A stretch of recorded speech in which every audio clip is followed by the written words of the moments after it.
Professor Myers, you are here at the invitation of my Democratic colleagues, is that right? That's correct. Okay. In his opening statement, my good friend Senator Whitehouse said, I want to quote, reproductive justice is economic justice, close quote. Do you agree with that? I might, as an economist, use the word rights, but yeah, I do agree with that. Okay. That's not true for the baby, is it?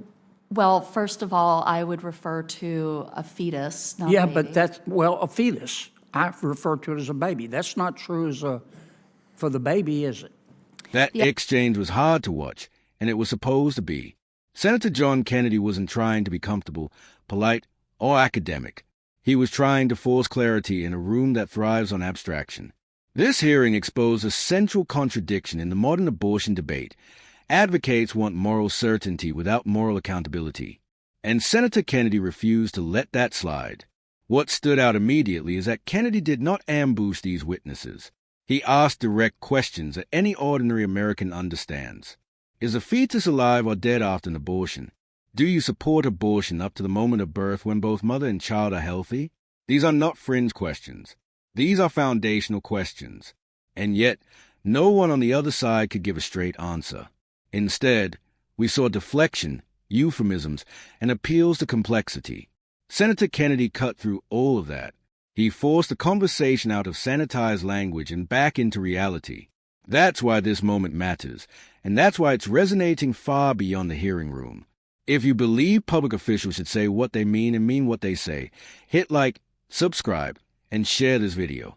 America's Civic lens exists to strip away political fog and show you what's really happening in your government. Professor Myers, you are here at the invitation of my Democratic colleagues, is that right? That's correct. Okay. In his opening statement, my good friend Senator Whitehouse said, I want to quote, reproductive justice is economic justice, close quote. Do you agree with that? I might, as an economist, use the word rights, but yeah, I do agree with that. Okay. That's not true for the baby, is it? Well, first of all, I would refer to a fetus, not Yeah, a baby. but that's, well, a fetus. I refer to it as a baby. That's not true as for the baby, is it? The evidence that I presented to you, Senator Kennedy, was evidence about measurable effects on the lives of women, families, Right, I and got children that who were part, but that's born. not true for the baby, is it? I'm sorry, I don't really understand Well, it's the not question. true. Let me put it, let me be clear. Let me I'm back sorry. up. As an economist, I measure effects using data. I'm not here to talk about ethics, assignment of personhood. That's not my Well, but you role. said you agreed with the chairman's statement that reproductive justice is economic justice. There is no economic justice for the baby because the baby's dead, right? I wouldn't refer. I don't really know how to answer your question. I You know, would refer to was a the baby fetus. dead or alive?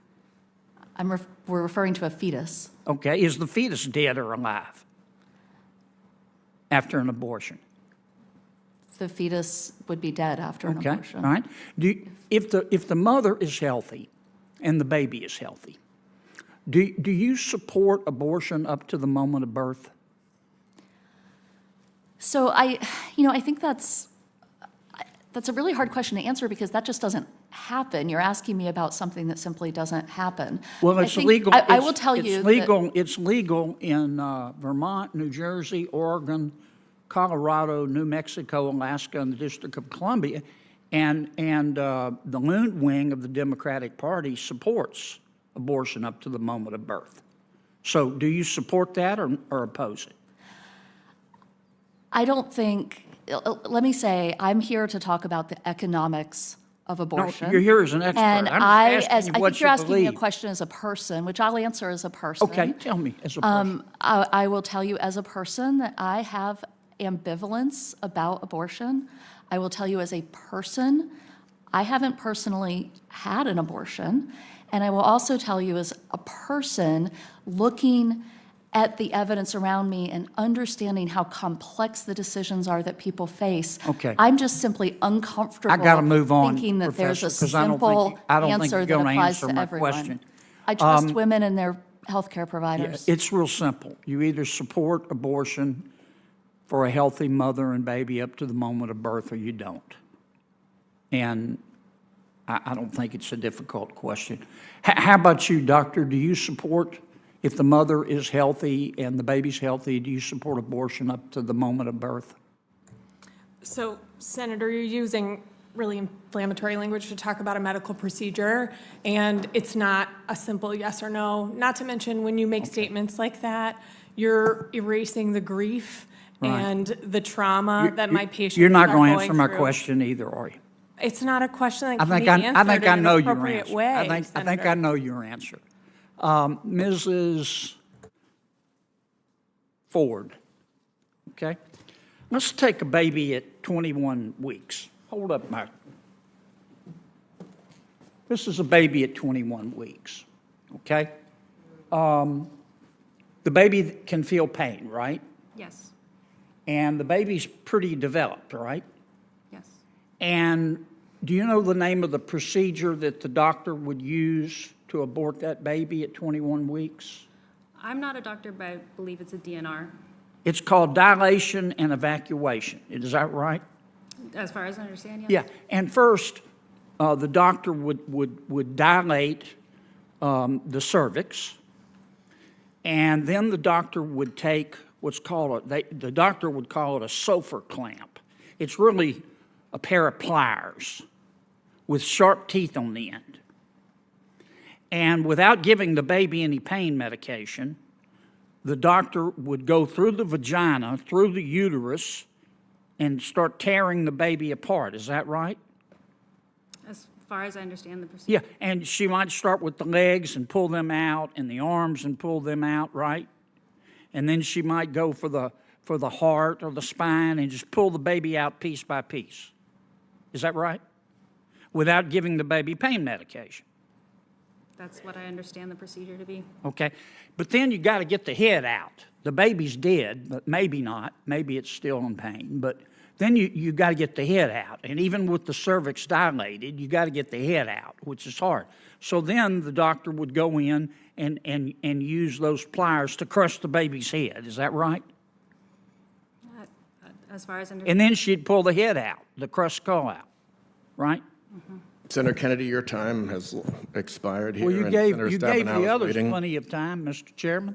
Just letting you know, your time's expired. You have Okay. other senators waiting. Well, I was waiting when you were letting others. I'm sorry you don't want to hear about what happens. No, I don't think anybody in else an is actual going- I don't think abortion, but anybody else I has gone thought that over. was what we were here to talk about. No one else has gone over. Some of the witnesses went a little bit long, but on both sides. So I thought we were here trying to about control them. protecting mothers and killing babies. I'm going to turn to Senator Stabenow and Ms. I'm sorry Phillips. you I'm don't wanna sorry that hear this had to Like take we've place got in a front of whole you. roster here. My apologies. I know it's ugly, but it's Thank the you, truth, Mr. Chairman. After watching the full exchange, it's clear Senator Kennedy did exactly what oversight is supposed to do. He tested the logic, the convictions, and the credibility of the witnesses. What he uncovered was not data-driven clarity, but ideological avoidance. Professor Myers came to the hearing as an economist, arguing that abortion access produces measurable economic benefits for women and families. Fine, that's her lane. But the moment Kennedy asked about the economic justice for the unborn child, the entire framework collapsed. Because there is no economic model that accounts for someone who no longer exists. That's a core issue Senator Kennedy exposed. You cannot claim justice while refusing to acknowledge the most affected party. Calling the unborn a fetus instead of a baby doesn't resolve that contradiction. It just disguises it. When Kennedy pressed the witnesses on late-term abortion, the response was telling. They didn't deny it's legal in several states. They didn't deny that the procedures exist. They didn't deny the outcome. They simply refused to answer whether they support it. Not because the question was unclear, but because the answer is politically dangerous. This is where Kennedy's approach matters. He understands that policy debates often survive on distance. Distance from language, distance from consequences, distance from voters, by describing the 21-week procedure in clinical terms that mirror actual medical explanations. He eliminated that distance. Critics will say the description was graphic. That's true, but reality is graphic. If a policy cannot withstand an honest description of its outcomes, then the problem is not the description. The problem is the policy. Notice something else. No one challenged the factual substance of what Kennedy said. They objected to the tone. They objected to the language. They objected to the discomfort. That alone speaks volumes. The doctor's response reinforced a point. Instead of answering yes or no, she reframed the question as inflammatory and emotionally harmful. Again, no denial, just avoidance. Senator Kennedy wasn't erasing trauma. He was exposing selective empathy, empathy that begins with the mother and ends before the child. This exchange also revealed a broader political reality. Many abortion advocates want maximal legal access paired with minimal public scrutiny. Senator Kennedy disrupted that arrangement. He brought sunlight into a debate that relies heavily on ambiguity. You don't have to agree with Kennedy on every issue to recognize what happened here. He did not grandstand. He did not shout. He methodically walked witnesses to the edge of their own arguments and let them show the limits themselves. For viewers at home, especially undecided Americans, this matters. Democracy depends on informed consent. That requires honesty about what laws permit and what those permissions mean in practice. Senator John Kennedy delivered that honesty, even when it was uncomfortable. That's why this clip is circulating. That's why people are talking. And that's why this moment will outlast the hearing itself. This is America's Civic Lens. Don't forget to hit the like button, subscribe, and share this video. If you want more unfiltered reactions to the moment shaping public policy and political accountability, stay with us.